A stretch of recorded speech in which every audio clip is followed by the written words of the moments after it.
The stench of prometheum exhaust mingled with the iron tang of blood in the lower depths of Hive Primus. Through fractured hab blocks and rusted gantries, a figure moved like liquid shadow, his footfalls making no sound against the metal walkways. Gunfire echoed in the distance, a familiar symphony in the eternal night of Necroandanda. Arbit's magistrate Varos studied the crime scene, his augmentatic eye whirring as it captured every detail. 6 gang members from the Corridor faction lay broken, their crude weapons scattered.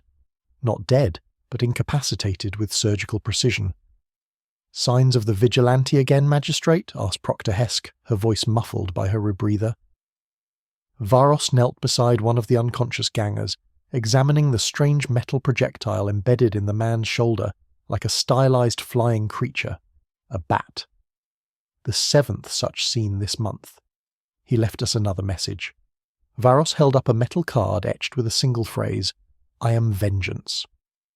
In the highest spires of Hive Primus, Lord Helmar's council chamber blazed with artificial sunlight. The planetary governor of Necrunda sat motionless as his advisors bickered among themselves. Reports of a shadow warrior disrupting the delicate balance of the Underhive had reached even these rarefied heights. "The noble houses demand action, my lord," said Councillor Veron, his voice betraying housey loyalty. "This vigilante threatens our trade arrangements with the lower levels." Lord Helmar raised a hand for silence. What does our emissary from the Inquisition think? From the shadows stepped a woman in a simple black coat, her eyes gleaming with bionic implants. Inquisitor Cade of the Ordo Hereticus had arrived 3 days prior, ostensibly to investigate rumours of a chaos cult. Now her attention had turned elsewhere. "This creature of the night interests me," she said, her voice cold and precise. "The reports describe impossible feats, technology beyond standard Imperial issue, tactics that suggest a warrior of remarkable skill, and most concerning, a complete disregard for Imperial authority. A heretic?" then asked Lord Helmer. Inquisitor Cade smiled thinly.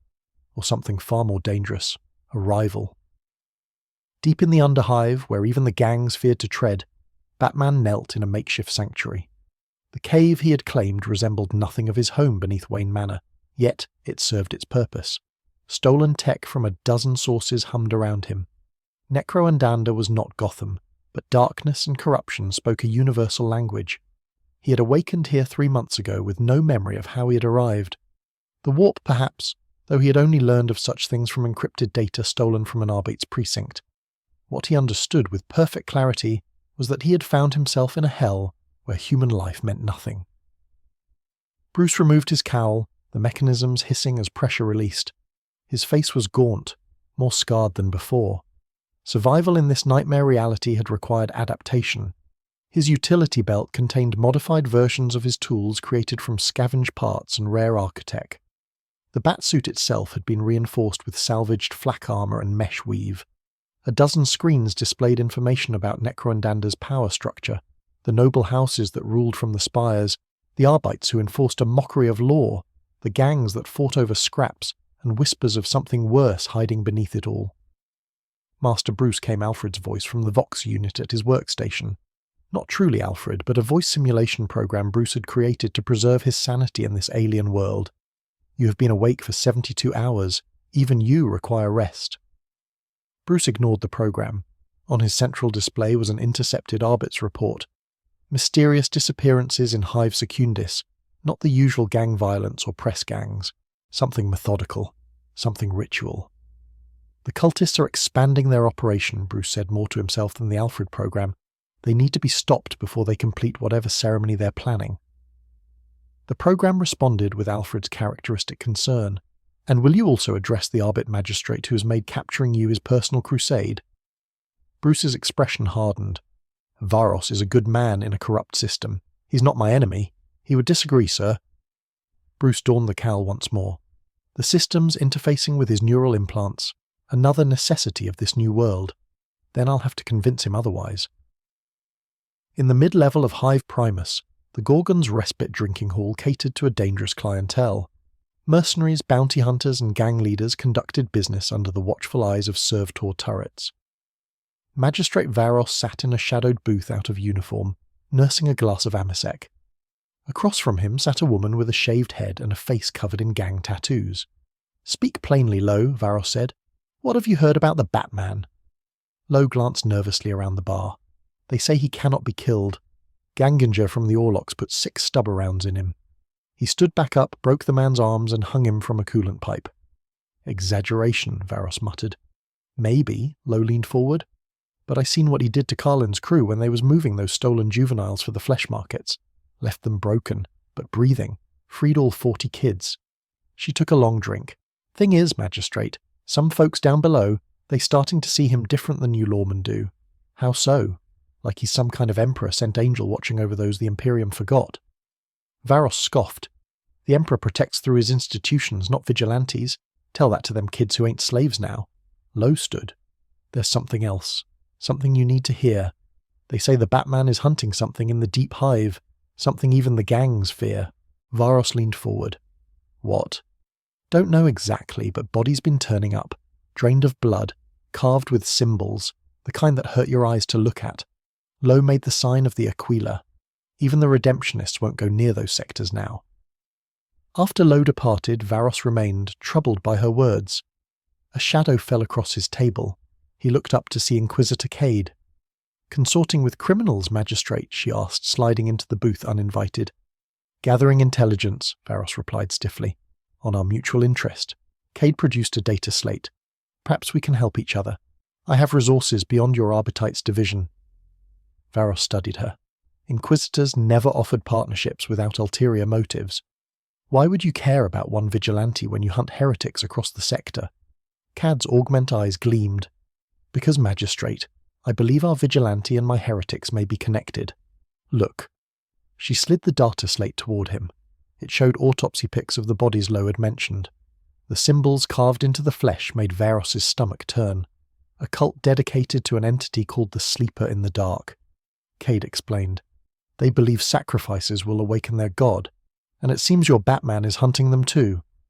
Varos pushed the slate back. "So, we have a common enemy for now," Cade said. "But ask yourself this, Magistrate. What happens when a man decides he knows better than the Emperor's own laws? Today, he hunts cultists. Tomorrow, Varos had no answer. The abandoned Prometheum refinery in the depths of Hive Secundus served as the perfect hiding place for the cult of the Sleeper. Batman watched from the rafters as robed figures carried a struggling form toward a central platform. Their prisoner, a young woman, screamed against her gag. 13 cultists, all armed with auto-pistols and ritual daggers. Their leader wore an ornate helmet fashioned to resemble a squid, its metal tentacles writhing with unnatural motion. Bruce had tracked them for weeks, following the trail of mutilated bodies and strange symbols. Research using stolen Arbite's files identified them as a chaos cult dedicated to an entity similar to what the Ordo Malus classified as a lesser daemon of Tench. The cult believed their sacrifices would open a gateway allowing their god to enter real space. Batman tapped his cowl, activating thermal vision. 2 more cultists guarded the perimeter. The leader raised a ceremonial blade above the bound woman. Time to move. Batman hurled 3 batarangs in rapid succession. The first struck the ritual blade, sending it spinning from the cult leader's hand. The second and third hit the overhead lumens, plunging the chamber into darkness. Screams of confusion erupted as Batman dropped silently to the floor. "It's him," one cultist cried out. "The bat creature." "Shoot it," the leader commanded, his voice distorted by his helmet. "Kill it for the Sleeper." Gunfire erupted, wild and undisciplined. Batman moved through the darkness like a wraith, his augmented vision showing the cultists as bright silhouettes. He struck the first from behind, a precise blow to the base of the skull. The second received a kick that shattered his knee. A third fired at a shadow, only to be disarmed and rendered unconscious by a nerve strike.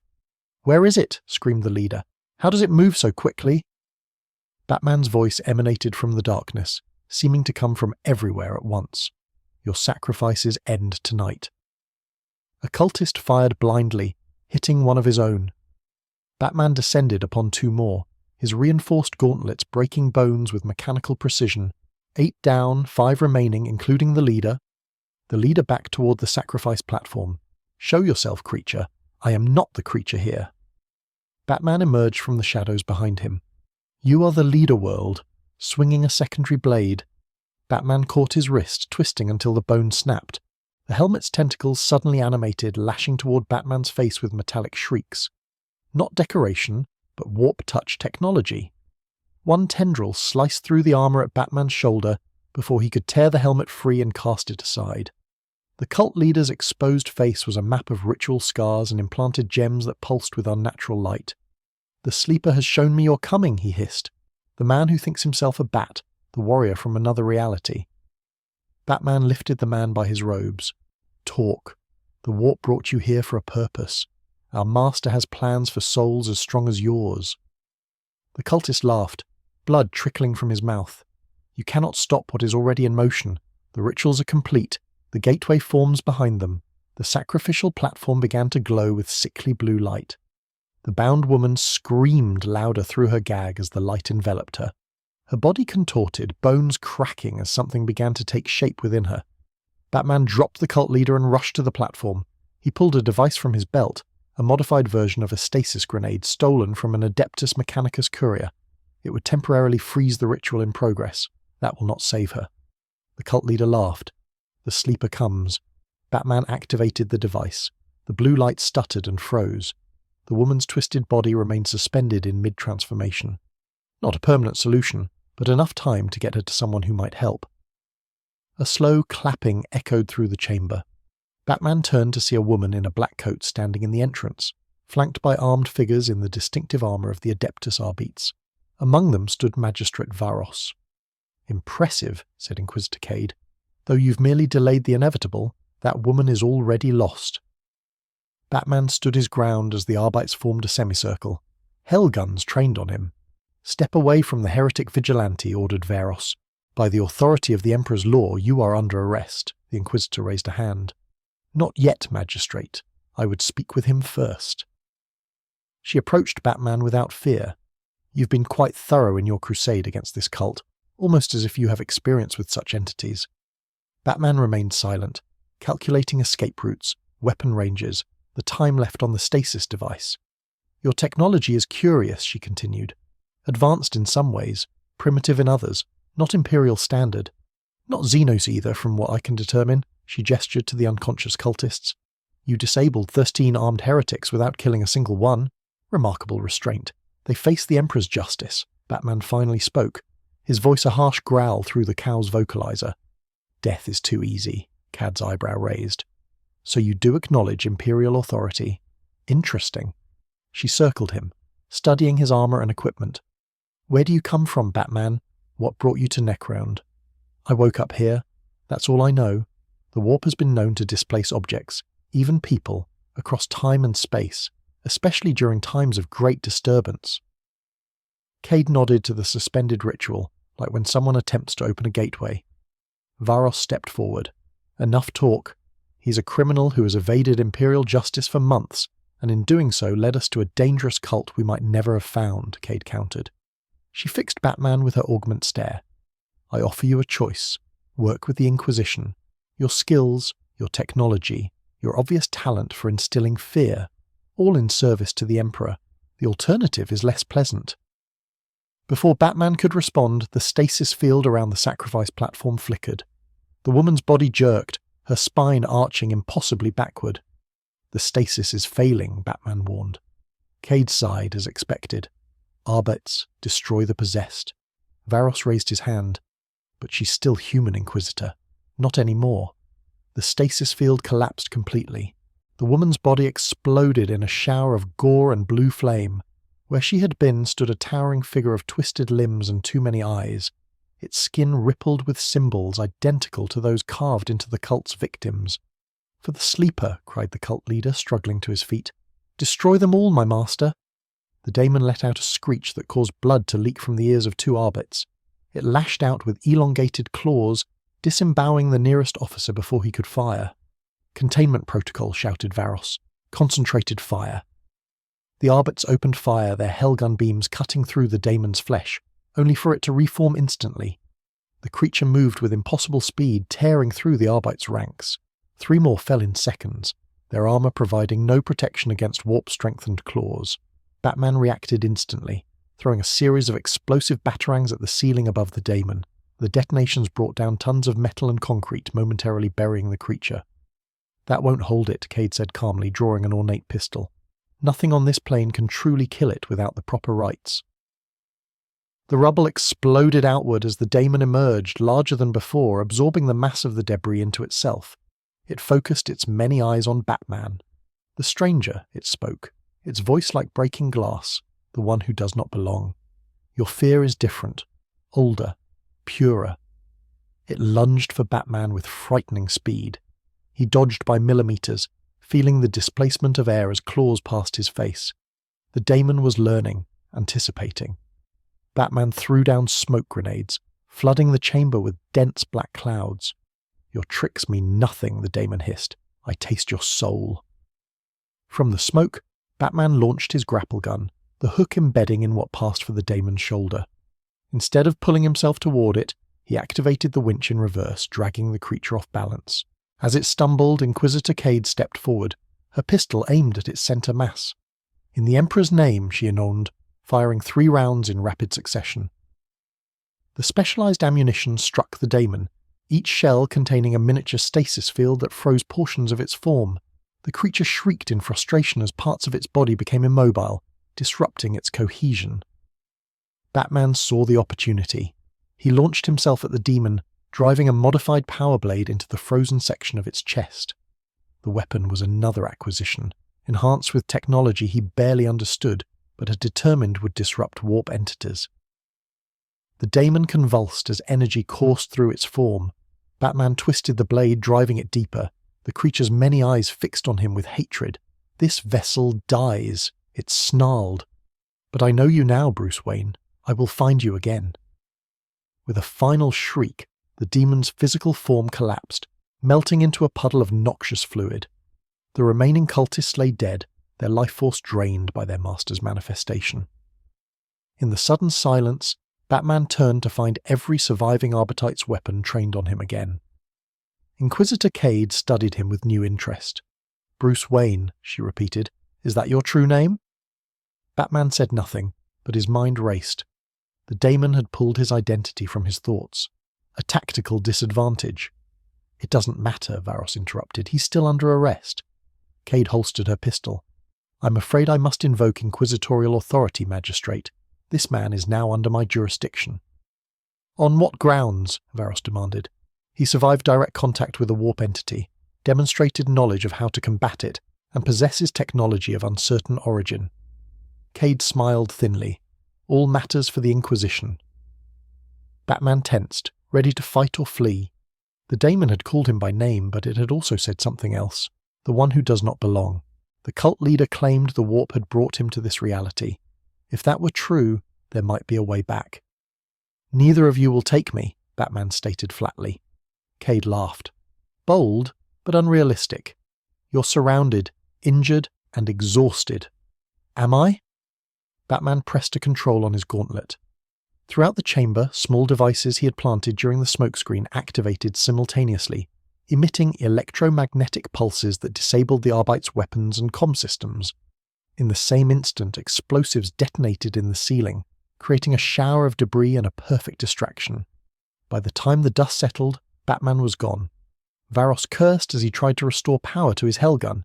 He planned this, all of it. Of course he did, Cade said, oddly pleased. He's exactly what I hoped he would be.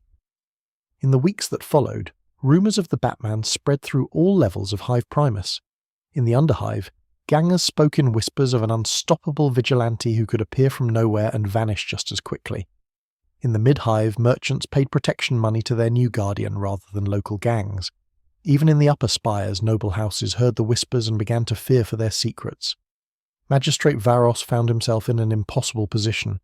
Crime rates in sectors associated with Batman sightings had dropped significantly. Gang violence had decreased. Even the flesh trade had been disrupted with 3 major operations shut down in a month. By any objective measure, the vigilante was doing the Emperor's work more effectively than the Arbites ever had. Yet, he remained a criminal, a symbol of defiance against Imperial authority. You should be pleased, Magistrate, Lord Helmer said during a rare private audience. Your jurisdiction has never been more peaceful. Varro stood stiffly at attention.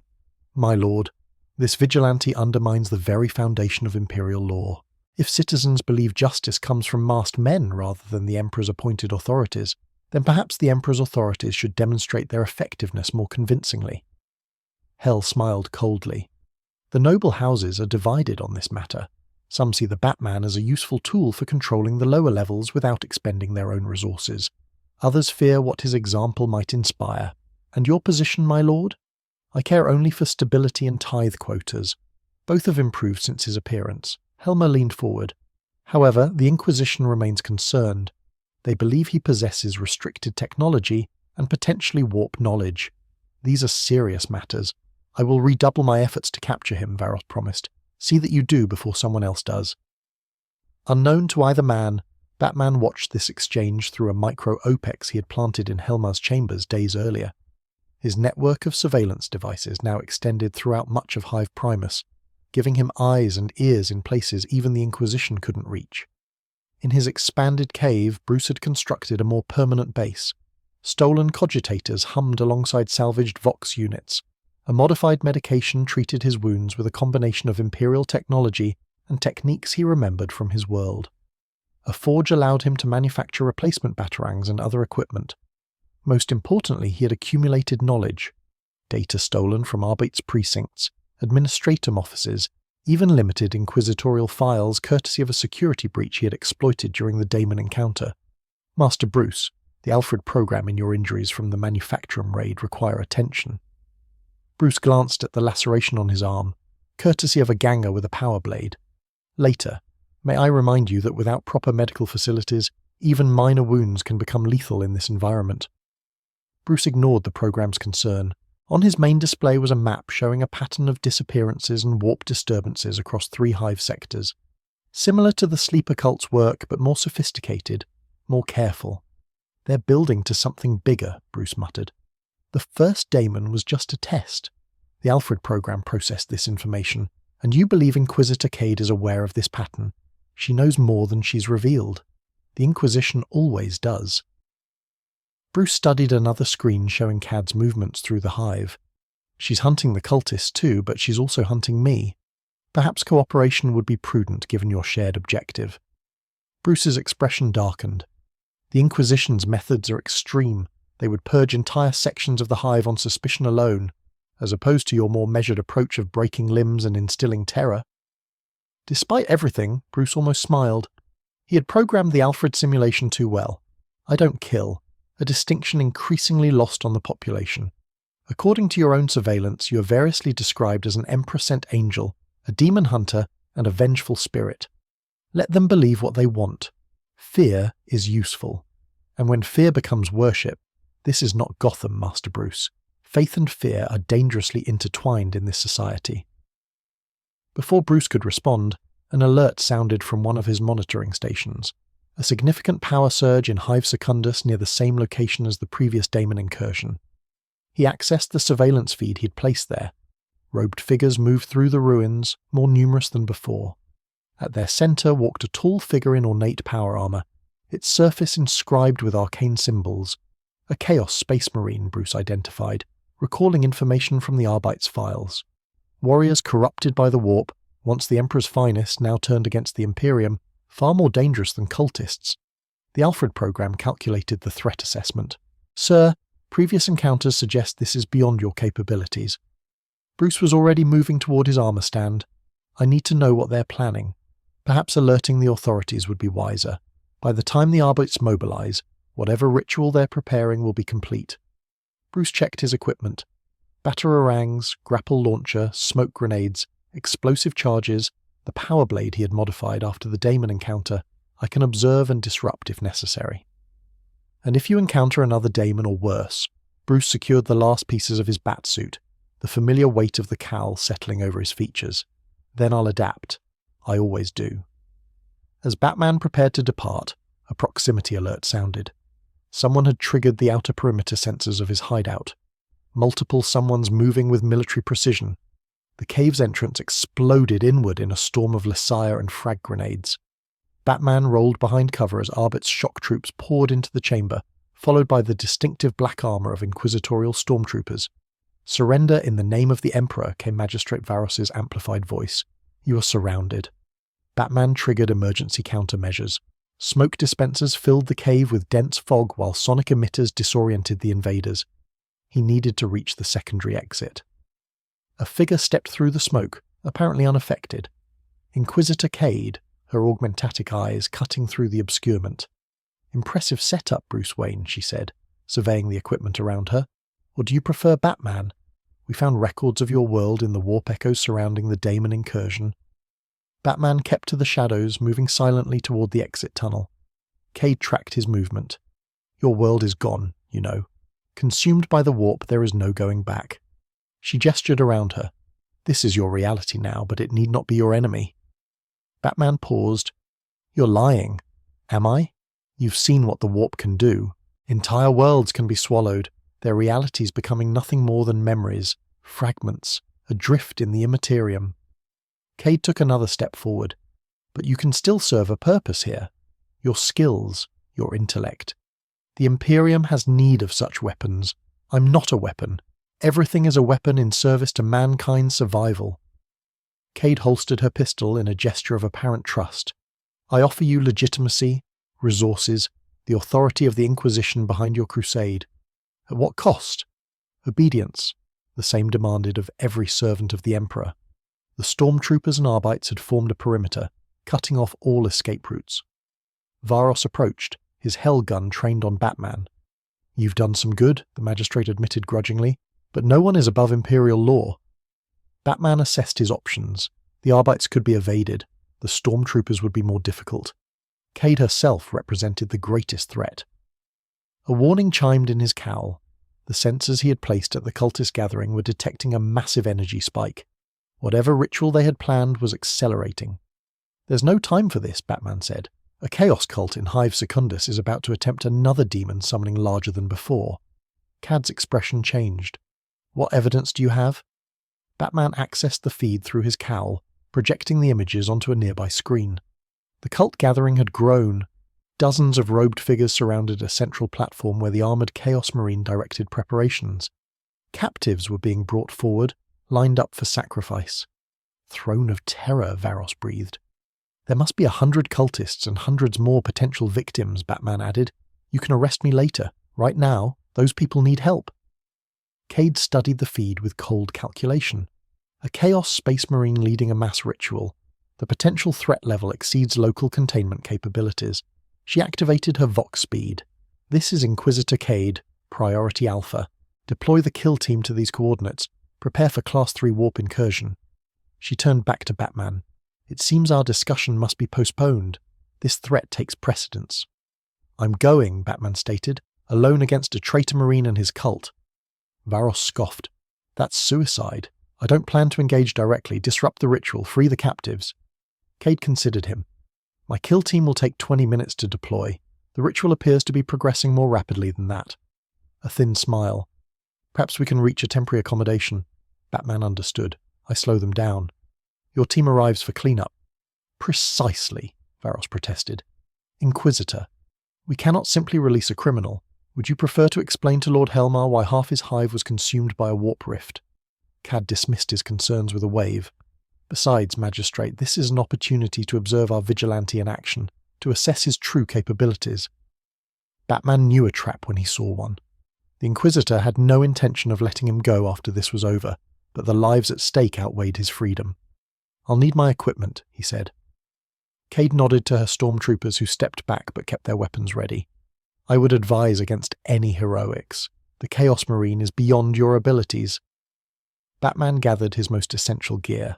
"I faced worse." The ritual site was a massive cathedral to industry. Once a central manufacturing hub for Hive Secundus before production had shifted elsewhere. Vaulted ceilings rose hundreds of meters above a floor the size of 4 landing pads. Enormous machinery stood silent, repurposed by the cultists into grotesque altars.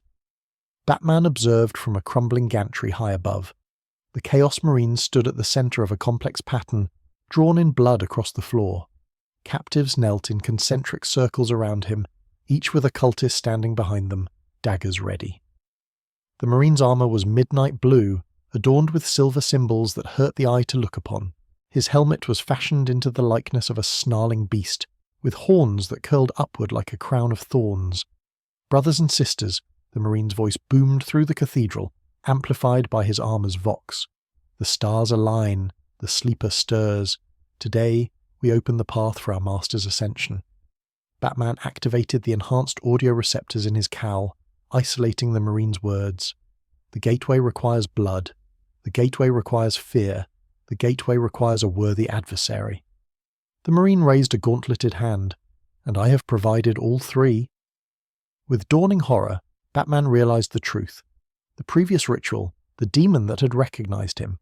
They hadn't been isolated incidents. They had been tests, measurements, and he had been the subject. The Marine continued, "The stranger from beyond the warp carries fear in his heart like no other in this realm. It sustains him, defines him, makes him powerful." The helmet turned, looking directly at Batman's position, "And he is here, as I knew he would be." Every cultist turned to look upward. Batman had been detected despite his precautions. The Marine had known he would come. "The Batman," the Marine intoned. "The final component in our ritual. Seize him."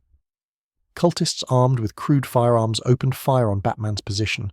He was already moving, swinging to another vantage point as bullets tore through the metal where he had been.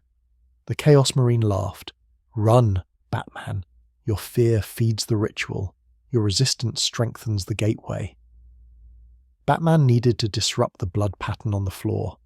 He fired his grapple gun at one of the massive hanging chains that once moved machinery. Swinging in a wide arc, he released at the apex, hurling a cluster of explosive batarangs toward the center of the pattern. The devices never reached their target. They froze in midair, suspended by an unseen force, then disintegrated into dust. "Your weapons are useless here," the Marine called. "The veil between realities thins. The warp's power grows." Batman landed on another gantry and assessed the situation. Direct attack wouldn't work. He needed to free the captives, remove the sacrifices from the equation. He fired his grapple again, this time aiming for a position directly above the outermost ring of prisoners. As he swung over them, he dropped smoke grenades and flashbangs, creating chaos among the cultists. Landing among the captives, he began cutting their bonds with swift, precise movements of a blade. "Run," he ordered the freed prisoners. "Head for the east exit." Cultists swarmed toward him, firing wildly. Batman moved through them like a shadow, striking with calculated efficiency. Each blow disarmed or disabled, but did not kill. Even here, even now, some lines could not be crossed. The Marine observed from the center, making no move to intervene. "Your moral code is fascinating," he called, "so rigid in a universe of such magnificent cruelty. No wonder the warp brought you here. Such delicious contradiction." Batman had freed nearly 20 prisoners when he felt the change in the air. A heaviness, a pressure behind his eyes. The blood pattern on the floor began to glow with sickly light. "Too late," the Marine announced. "The gateway opens, the sleeper awakens." The air split open at the center of the pattern, a vertical tear in reality itself. Through it came a sound like a trillion voices screaming in unison. The remaining captives convulsed, blood pouring from their eyes and ears. Batman had to close the rift before whatever lay beyond could fully manifest. He triggered his grapple, aiming for the Marine.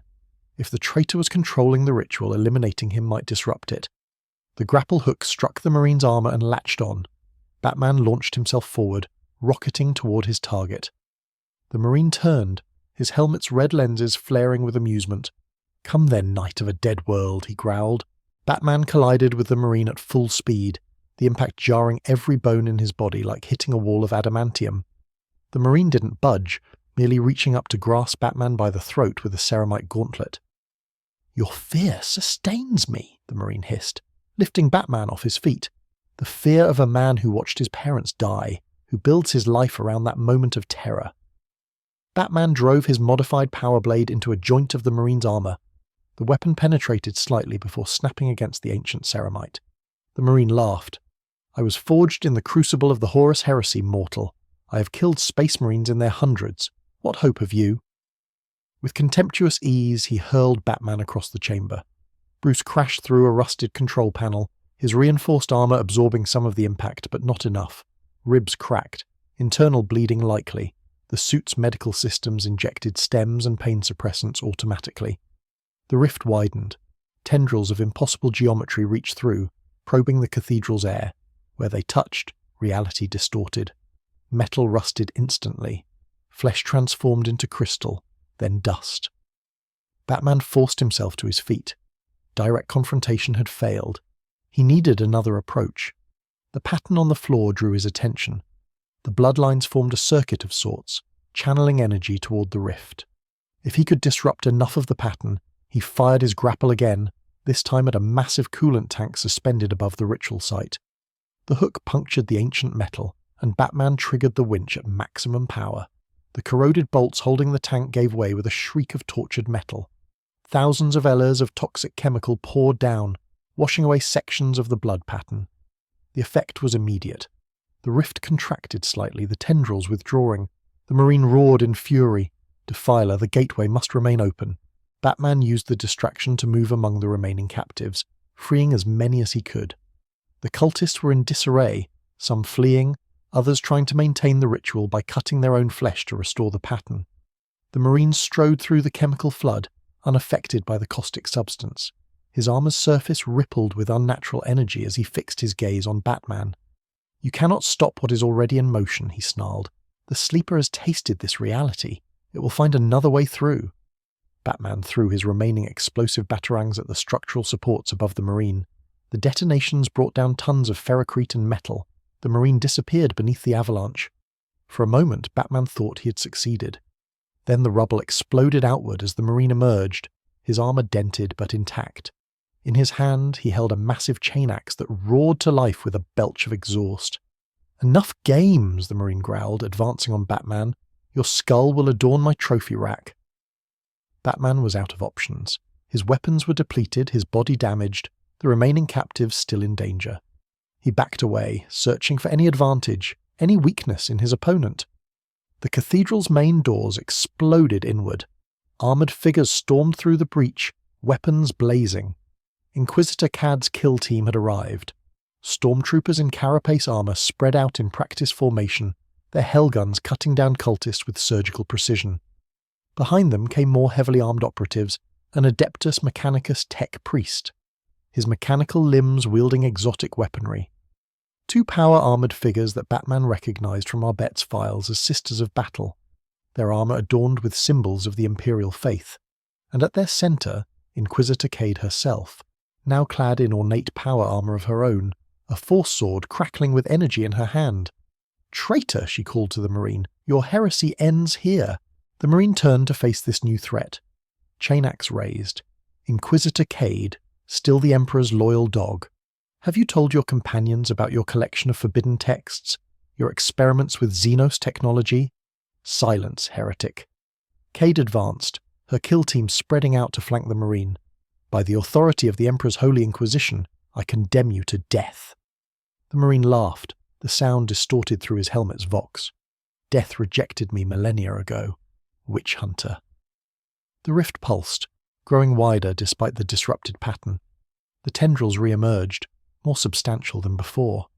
One lashed out at a stormtrooper, passing through his carapace armor as if it weren't there. The man screamed as his body twisted inside out, bones becoming a cage around liquefied organs. "The sleeper comes," the Marine ended. "This world will be consumed as all worlds must be." Cade signaled to the tech priest. "Magos the null device." The tech priest unfolded a device from within his robes, a black cube inscribed with silver circuits. He placed it on the floor and intoned a series of binary can. The cube opened like a blooming flower, revealing a pulsing crystal at its heart. The effect on the rift was immediate. It contracted violently, the tendrils withdrawing as if burned. The Marine staggered, his armor's warp-enhanced systems fluctuating. "Blackstone," he snarled. "You dare use the Pariah Stone?" Batman recognized the technology from his research. Blackstone or Noctalith, a material that repelled warp energy. The Imperium used it in containment devices and null fields. Cade smiled coldly. "Not just Blackstone, traitor. A null matrix calibrated specifically for entities of the sleeper's resonance frequency." She turned to Batman. "Thanks to the data we extracted from your surveillance devices." The Marine roared in rage and charged toward the tech priest, his chain axe raised to destroy the null device. The Sisters of Battle intercepted him, their power weapons striking his armor with incredible force. Sparks flew as blessed adamantium met corrupted ceramite. Batman used the distraction to free the last of the captives, directing them toward the exit where Arbits were establishing a cordon.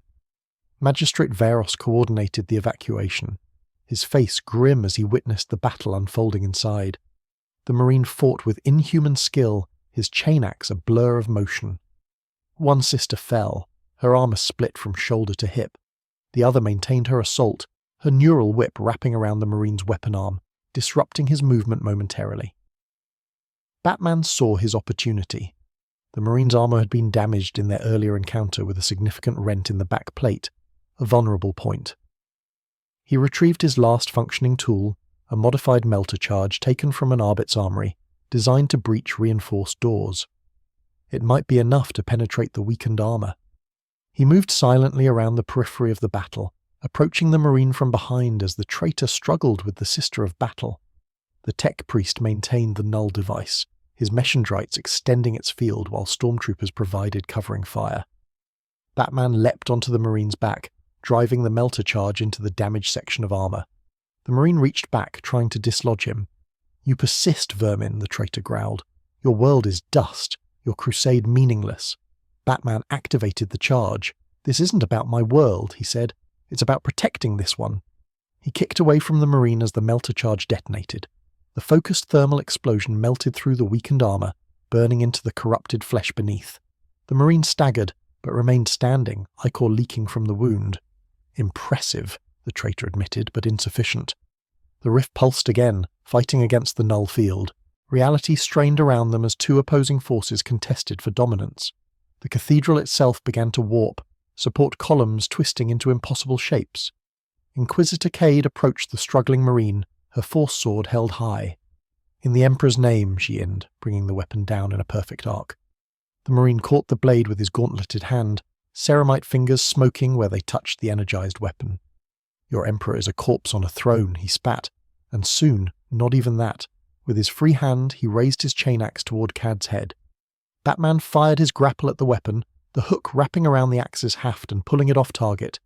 The distraction was enough. Cade wrenched her sword free and thrust it through the wound in the Marine's armor. The traitor convulsed as the blessed weapon penetrated his corrupted body. Warp energy discharged in crackling arcs across his armor. He dropped to one knee, black fluid pouring from his helmet's vox grill. "Fool!" the Marine gasped. "Kill this body! The sleeper still comes! The gateway is open, the ritual complete." Indeed, despite the null device, the rift continued to widen. The Blackstone's effect was weakening as something pushed against it from the other side, a vast presence that Batman could feel pressing against his mind, ancient and hungry. Magos, Cade called maximum power to the null matrix. The tech priest chittered binary code, his meshindrites interfacing directly with the device. The crystal at its heart glowed brighter, but cracks appeared in its surface. "Overload imminent," the tech priest warned. "Field collapse in 30 seconds. Batman surveyed the chamber, searching for another solution. His gaze fell on the Marine's armor, specifically the symbols etched into its surface. They matched those in the blood pattern on the floor, forming part of the same circuit. The armor itself was part of the ritual. "The armor is maintaining the connection," he called to Cade. "It's a conduit." Cade understood immediately. "Remove his armor quickly." The remaining Sister of Battle and two stormtroopers moved to restrain the wounded Marine. Batman joined them, applying a nerve strike technique to the exposed flesh at the traitor's neck. The Marine's enhanced physiology resisted, but the combined assault overwhelmed him. Together they tore away pieces of the corrupted armor. Each plate removed caused the rift to contract slightly. The Marine struggled with fading strength. "The sleeper knows you now," he said to Batman. "Knows your fear, your weakness. It will find you across realities." Batman removed the Marine's helmet, revealing a face so corrupted by the warp that it barely resembled anything human. One eye had been replaced by a cluster of smaller eyes, the skin translucent enough to show the skull beneath. "Your fear is a beacon," the Marine whispered. "The brightest I have ever seen." The null device shattered, its crystal burned out. For a moment the rift expanded dramatically, a vast eye seeming to peer through from the other side. Batman felt it looking at him, recognizing him.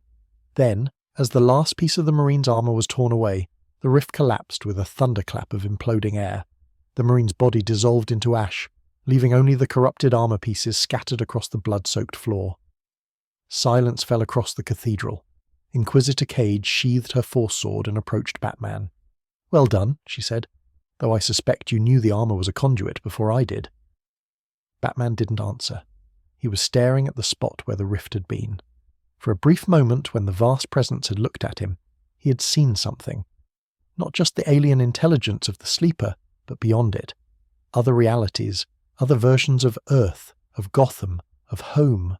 "The traitor's words troubled you," Cade observed. "About your world being dust." "Is it true?" Batman asked. "Can the warp destroy entire realities?" Cad's expression was unreadable. "The warp defies conventional understanding. Worlds can be consumed, yes, but whether your Earth is truly gone or merely inaccessible," she shrugged. "That is beyond even the Inquisition's knowledge. Stormtroopers were securing the site, executing wounded cultists and collecting the corrupted armor pieces for containment." The tech priest examined the remnants of the rift with esoteric instruments. "What happens now?" Batman asked, though he already knew the answer. "Now." Cade smiled thinly. "Now we have a more civilized discussion about your future in the Imperium." Batman tensed, ready for the inevitable betrayal. But instead of signaling her troops to seize him, Cade continued speaking. "You've proven yourself useful. More than that, you've demonstrated a remarkable ability to adapt to our reality, to understand its threats and develop countermeasures." She gestured to the cathedral around them. "This cult would have succeeded without your intervention. The Arbits would have been too late. Even my kill team might have failed against a fully manifested demon." "I won't become your weapon," Batman stated flatly. "No. Then what will you become on this world?" "Bruce Wayne, a vigilante in the Underhive until some ganger gets lucky. A hunted fugitive forever evading Imperial justice." Cad's augment eyes studied him. Or perhaps something more. Something that could make a real difference in this broken Imperium.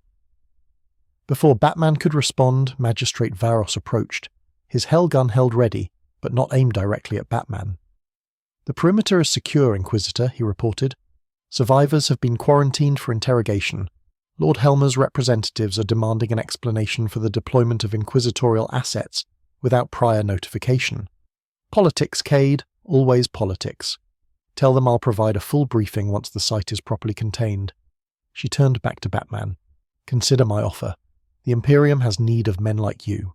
Men who understand that sometimes justice must operate in the shadows." Batman remained silent, calculating odds, evaluating options. Cooperation with the Inquisition was dangerous. Their methods were extreme, their moral compass questionable at best. But they also had resources he needed. Knowledge of the warp. Technology that might help him find a way home if home still existed. "I need time," he said finally. Cade nodded. 3 days then, I expect your answer." She gestured to her troops to withdraw. "You're free to go for now. Consider it a gesture of good faith." As Batman turned to leave, Varos stepped forward. "Wait," the magistrate said. "I need to know something." Batman paused. "You've operated in my jurisdiction for months, disrupted criminal operations, saved lives, all while avoiding Imperial authorities." Varos's expression was conflicted. Why? What drives a man to risk everything for strangers in a world not his own? Batman considered the question.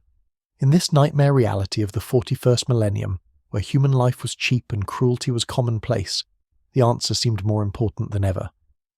"Because someone has to stand against the darkness," he said simply. "Even here, especially here." He fired his grapple at the cathedral's vaulted ceiling and vanished into the shadows above, leaving Varos staring after him. In the days that followed, stories of the Batman's clash with demonic forces spread through Hive Primus. In the Underhive, he was elevated from vigilante to legend, a dark guardian who had saved the Hive from destruction. In the mid-levels, merchants and guild workers left offerings at crude shrines bearing his symbol. In the upper spires, noble houses whispered of a new power rising from below, neither imperial nor heretical, but something altogether different. Lord Helmore summoned his council to address the growing cult of personality. "This cannot continue," he declared. "One man defying imperial authority, inspiring others to do the same. It threatens the very foundation of our society." "The common folk see him as a hero," Councillor Verin observed, "particularly after the cult incident." Heroes are dangerous, Helmer replied. They make people hope for better than their station. They make people question why their appointed leaders cannot achieve what one man can. In her quarters within the inquisitorial compound, Cade reviewed the data collected from Batman's cave. His technology was fascinating, a blend of recognizable imperial science and entirely novel approaches. His methodical documentation of criminal networks throughout the hive was more comprehensive than anything the Arbites had compiled in decades. Most interesting were his theoretical designs for a device to detect and potentially interact with warp anomalies. The technical understanding displayed was remarkable for someone with no formal training in imperial science. If properly developed, such technology could revolutionize the Inquisition's approach to demonic incursions. Her vox bead chimed. "Inquisitor," came the voice of her acolyte. "We have reports of unusual activity at the old Mechanicus shrine in Hive Terte, energy signatures matching those from the cathedral incident." Cade frowned. "Another cult. Unclear, but the pattern is similar, and there have been sightings of the vigilante in that sector. So, Batman was investigating independently. Unsurprising, but concerning. If another warp entity was attempting to manifest, his presence might accelerate the process, especially if the sleeper had indeed marked him somehow." "Prepare the kill team," Cade ordered, "and contact Magistrate Varos. His knowledge of the hive's layout will be useful." "Yes, Inquisitor. And if we encounter the Batman, Cade considered capture if possible, but the warp incursion takes priority." In the abandoned Mechanica shrine, Batman moved silently through corridors lined with dead machinery. His cow's sensors detected unusual energy readings emanating from the central chamber, similar to those preceding the rift at the cathedral. But there were no cultists here, no ritual preparations, just the steady pulse of something awakening.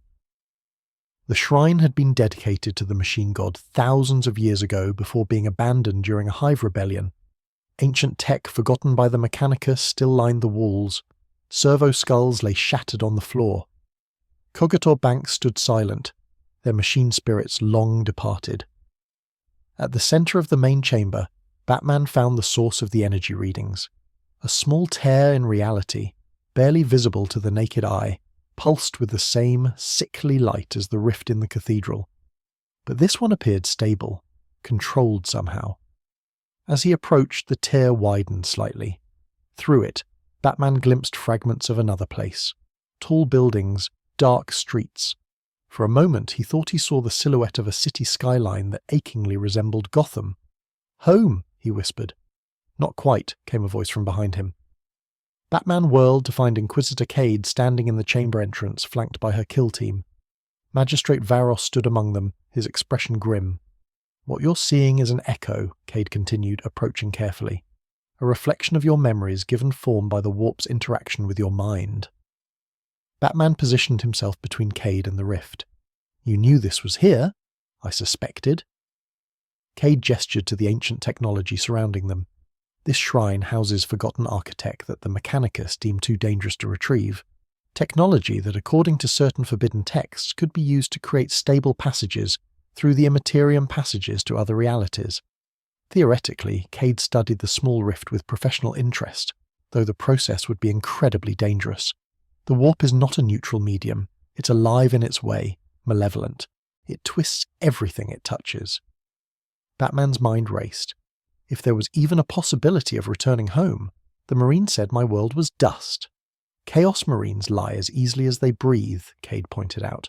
Though in this case, he may have believed what he said. The warp distorts perception as well as reality. Varos stepped forward. "Inquisitor, we should seal this breach immediately. The danger is precisely why I'm here." Magistrate Cade turned back to Batman. "This rift appeared shortly after the cathedral incident. I believe it's connected to you, to your presence in our reality." "Explain," Batman demanded. "The warp responds to powerful minds, powerful emotions. Yours qualify as both." Cade circled the rift, examining it from different angles. "Your fear, as the Marine observed, is remarkable. Focused, disciplined. In your case, it doesn't weaken you, but strengthens you. The warp finds this fascinating." "The warp isn't sentient," Varro objected, "isn't it?" Cade smiled thinly. "The entities within it certainly are, and they have taken notice of our visitor." Batman recalled the sensation of being observed by something vast and ancient through the cathedral rift.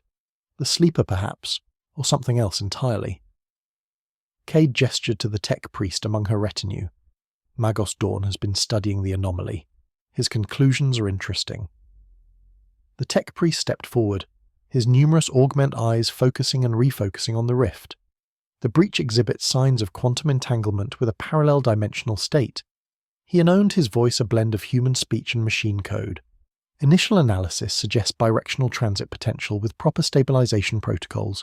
Batman translated the technical jargon. It could become a doorway. With the right technology, Cade agreed.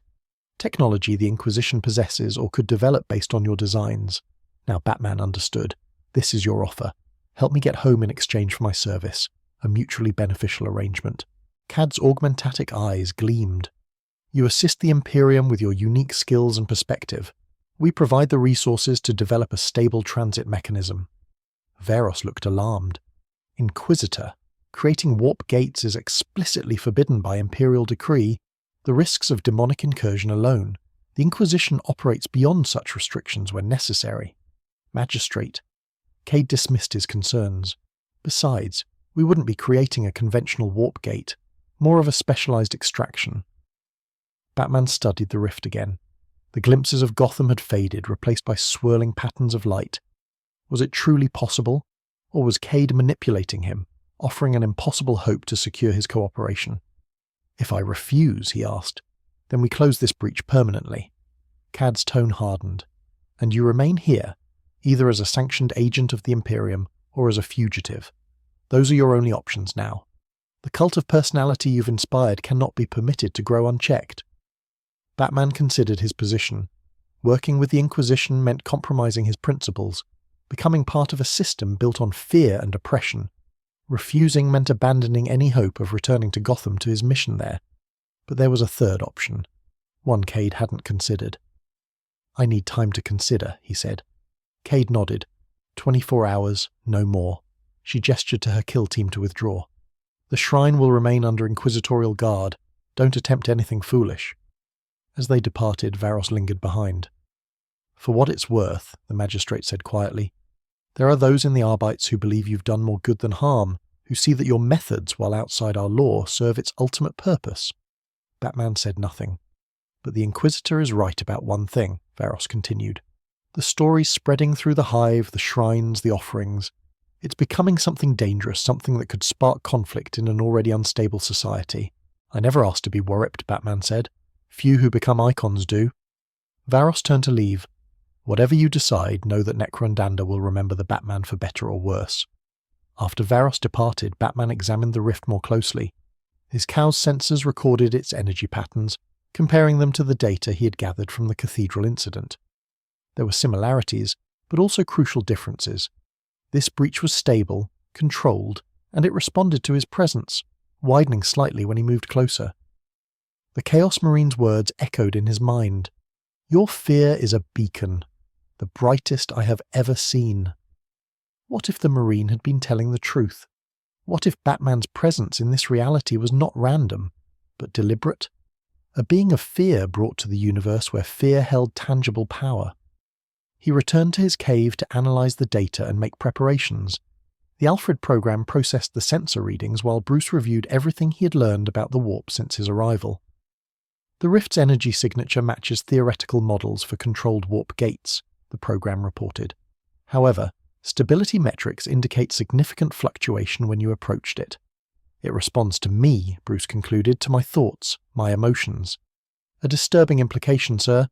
If your mind can influence warp phenomena, then I'm connected to whatever brought me here. Bruce studied the data patterns.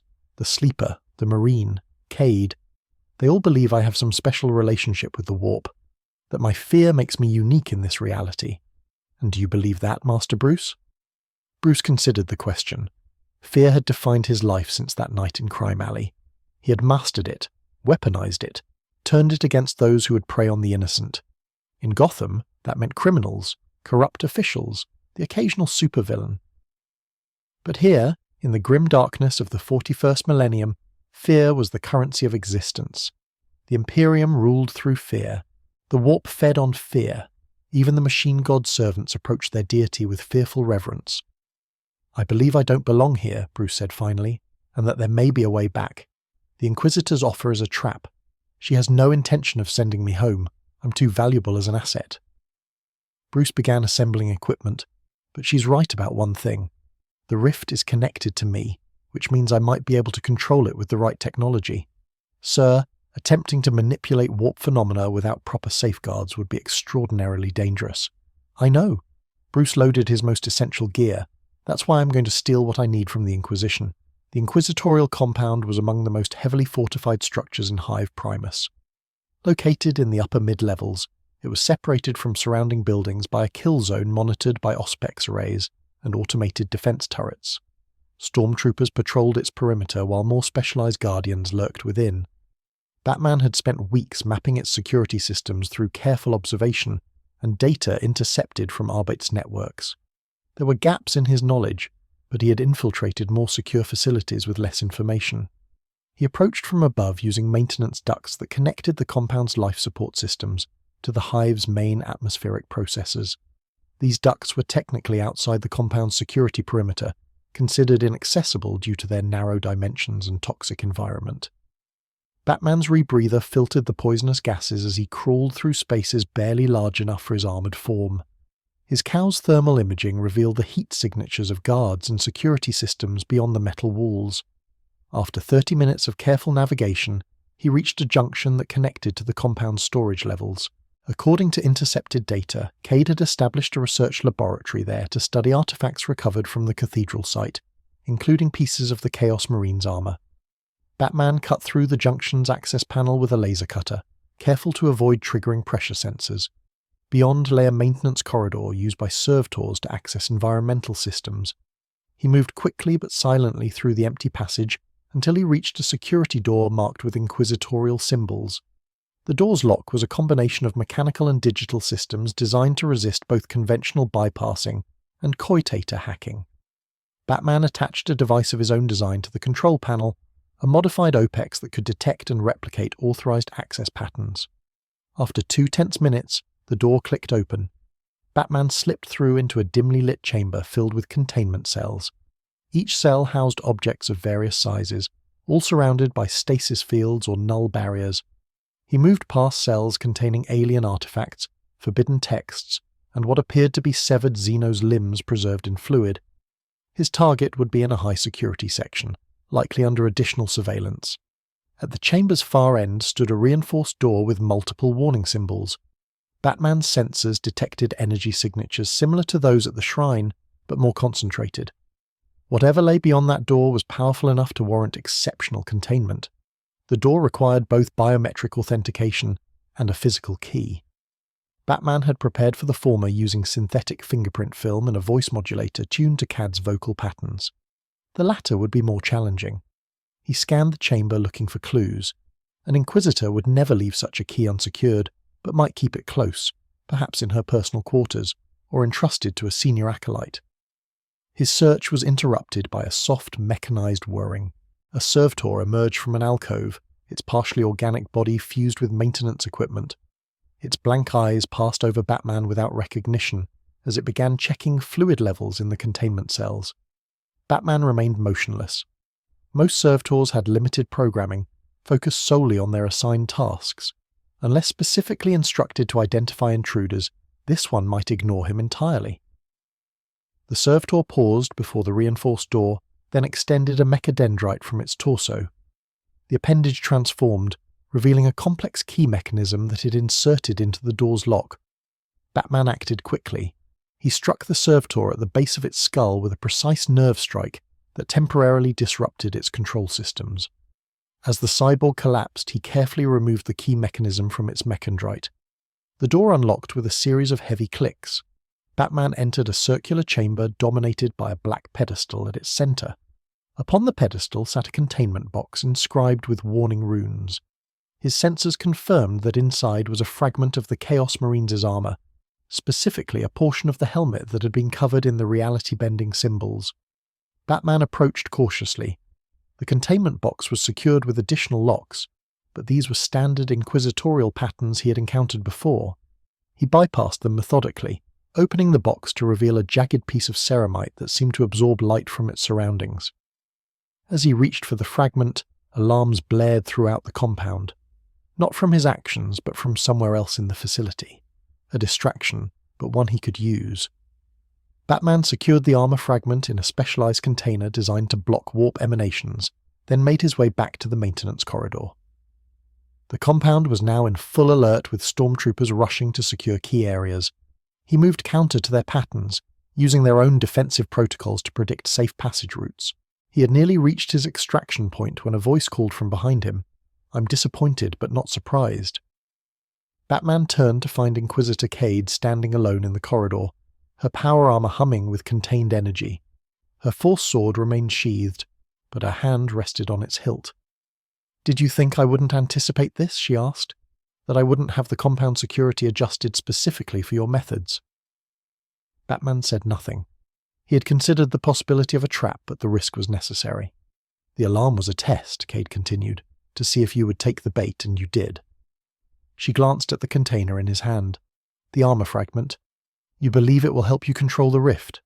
"It's connected to the warp phenomenon," Batman said. "Its symbols match those in the blood ritual." "Correct. It's a key of sorts." Cade took a step forward, but incomplete without the knowledge to use it properly. Knowledge only the Inquisition possesses. "I'll find my own way." "At what cost? How many lives are you willing to risk for your return to a world that may no longer exist?" Cad's expression hardened. "The warp is not a tool to be used, Batman. It uses you always." Footsteps echoed from both ends of the corridor as stormtroopers approached. Batman was cornered. "Last chance," Cade offered. "Work with me. We can find a solution together, one that serves both our interests." Batman calculated his options. Fighting would be futile against so many armed opponents in a confined space. Surrender meant losing his only chance at returning home. "I can't trust you," he said simply. Cade sighed. "No, I suppose not." She drew her force sword. "You leave me no choice." Before she could advance, the corridor lights flickered and died. Emergency lumens activated, casting red shadows across the walls. A distant explosion shook the compound, followed by the distinctive sound of gunfire. Cad's vox bead crackled. Inquisitor came a panicked voice. "We're under attack. Multiple hostiles breaching the east perimeter. They're using warp sorcery." Cad's expression darkened. "The cult. They followed us here." She glared at Batman. "This isn't over." Then she turned and ran toward the sound of battle, barking orders into her vox speed. Batman seized the opportunity, moving swiftly toward his extraction point. The compound had descended into chaos with security forces diverted to counter the unexpected attack. He reached a ventilation shaft that would lead him back to the atmospheric processors and freedom beyond. As he secured his grapple to begin the ascent, Magistrate Varos appeared at the corridor junction. Helgen raised. "Stop right there," the Arbitite's officer commanded. Batman paused. "You should be helping Cade. The cult has returned and you're taking advantage of the situation to steal inquisitorial property." Varos kept his weapon trained on Batman. "I thought you were better than that." "This isn't about theft," Batman countered. "It's about preventing something worse. Explain." "The rift at the shrine is growing stronger. The Inquisition wants to study it, maybe weaponize it. They don't understand what they're dealing with." Another explosion rocked the compound, closer this time. Varos glanced toward the sound, his discipline wearing with concern for his fellow officers. "Why should I believe you over an Imperial Inquisitor?" "Because you've seen what I do," Batman said. "How I operate, I don't kill. I protect the innocent. Even here, even in this world, that principle hasn't changed." Varos hesitated, his hellgun lowering slightly. "And what do you intend to do with that artifact? Close the rift permanently? End the threat before more people die?" For a long moment, Varos stood in silence, weighing his duty against his instincts. Finally, he lowered his weapon completely. "Go," he said. "But know this. If you're lying, if your actions bring harm to Necromunda, I will hunt you to the end of the hive. I would expect nothing less," Batman replied. Varos stepped aside. "The east maintenance shaft will be clear. Security is focused on the breach." Batman nodded in acknowledgement before disappearing up the ventilation shaft. Varos watched him go, then turned toward the sounds of battle. His duty to the Imperium calling him back. The journey back to the Mechanicus shrine was fraught with danger. The cult attack on the inquisitorial compound had triggered heightened security throughout the hive. Arbert's patrol swept through all levels while noble house forces secured their territories against potential threats. Batman moved through maintenance tunnels and abandoned transit lines, avoiding the main thoroughfares.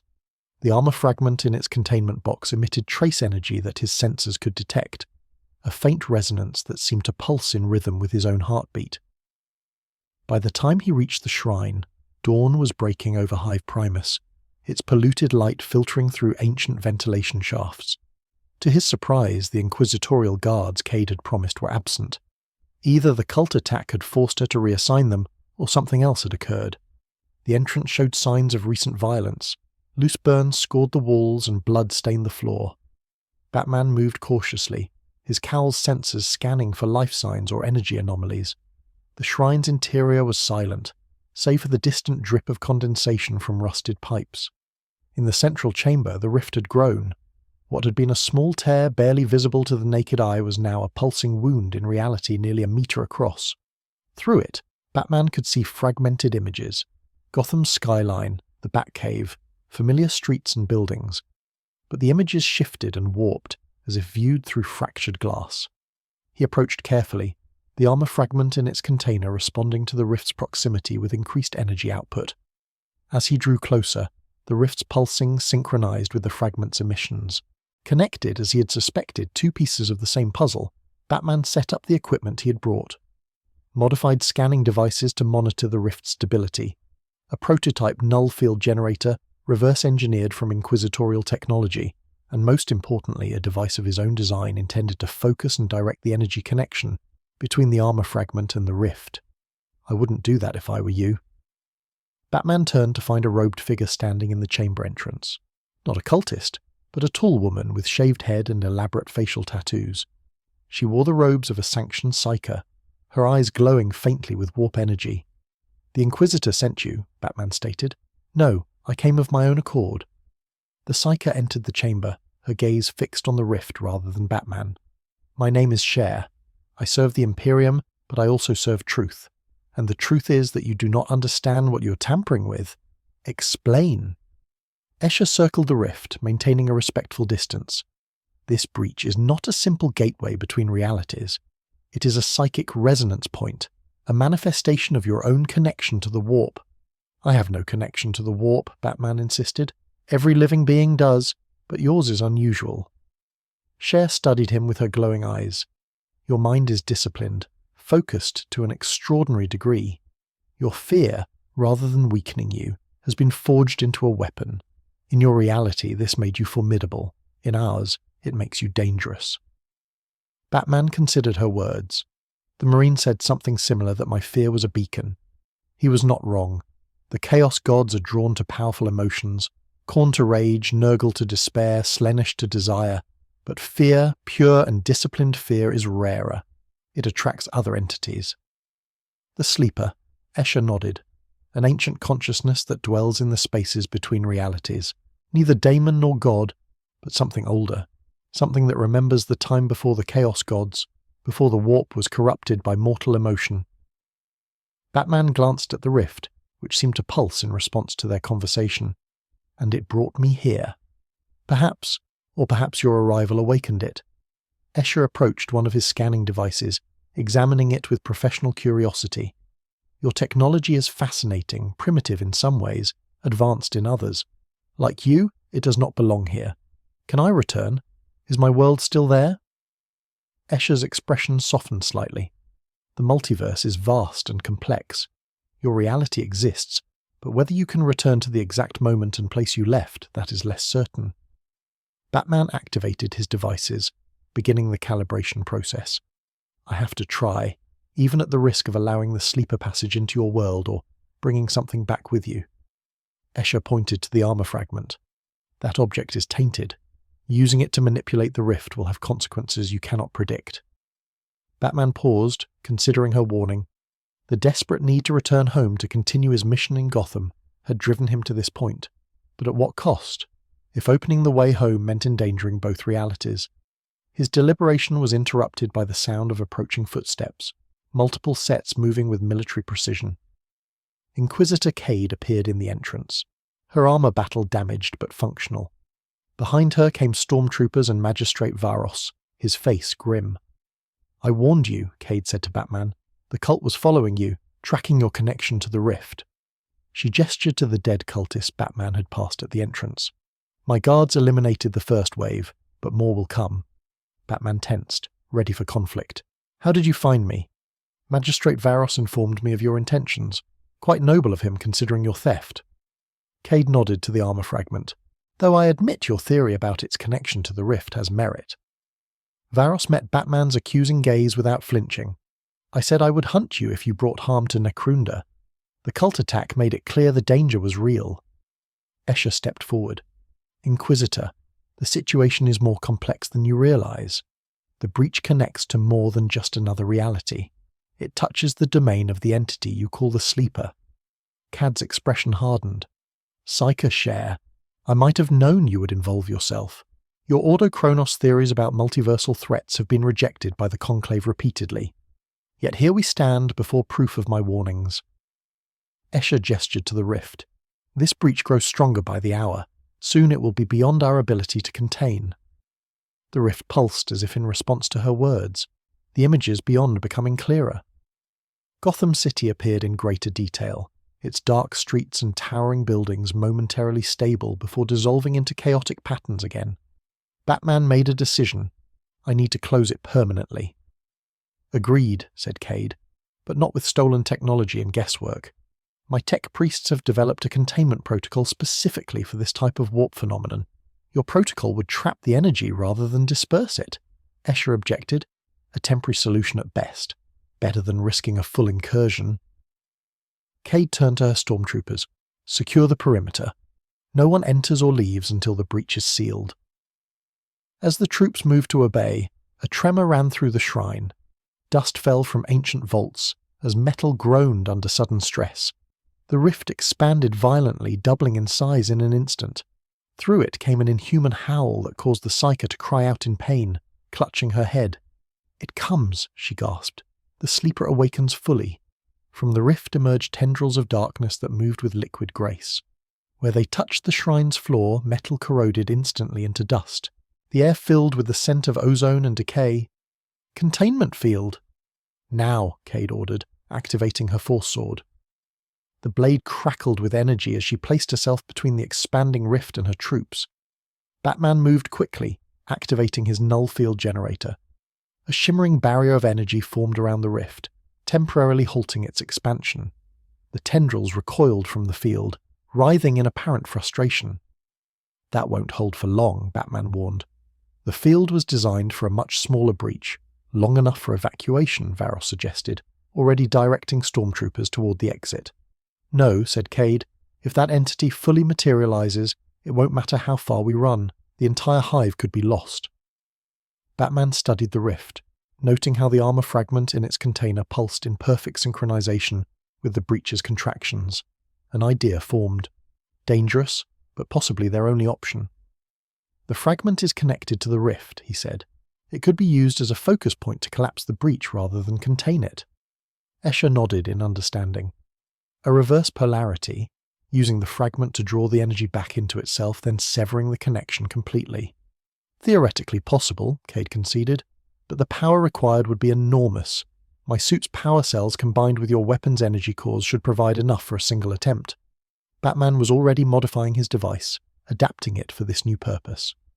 "And what happens to the fragment afterward?" Kate asked. "It would be saturated with warp energy, dangerous to keep, impossible to safely destroy." Batman looked to Cher.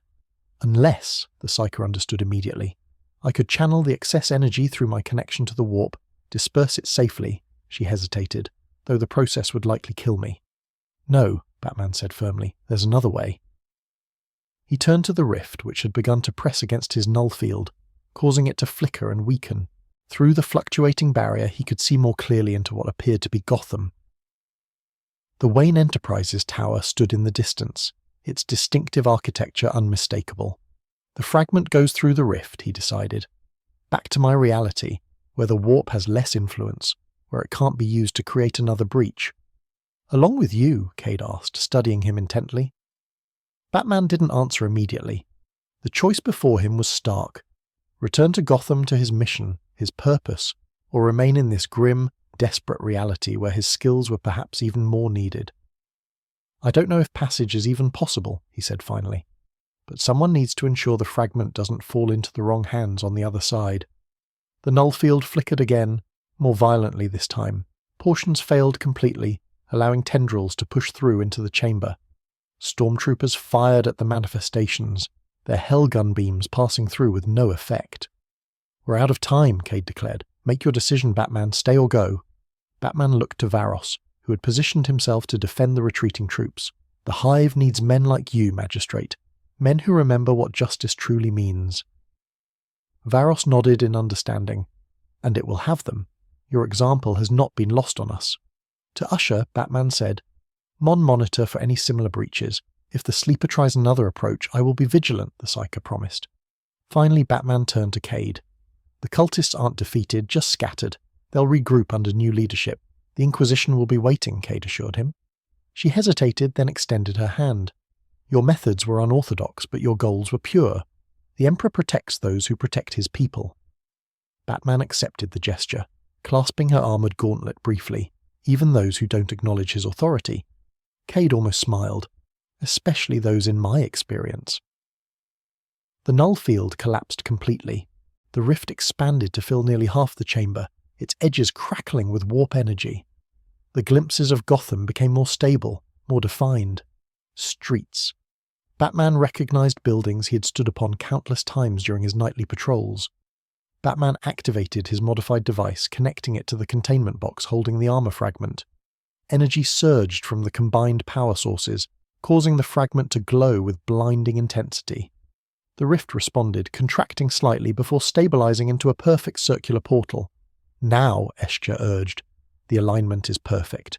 You must go now if you intend to. Batman hesitated one final moment. In the short time he had been in this reality, he had made a difference. The Underhive had known a measure of justice it had never experienced before. People had begun to hope for something better than mere survival, but Gotham needed him too. His city, his mission, his eternal vow to his parents. Remember, he said to those watching, fear can be a weapon for justice, not just a tool of control.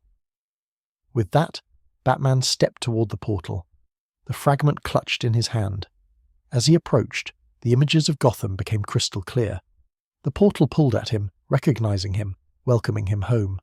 He stepped through, feeling reality twist and reshape around him. For an instant he existed in both worlds, simultaneously, feeling the polluted air of Necroander and the familiar atmosphere of Gotham fill his lungs in the same breath.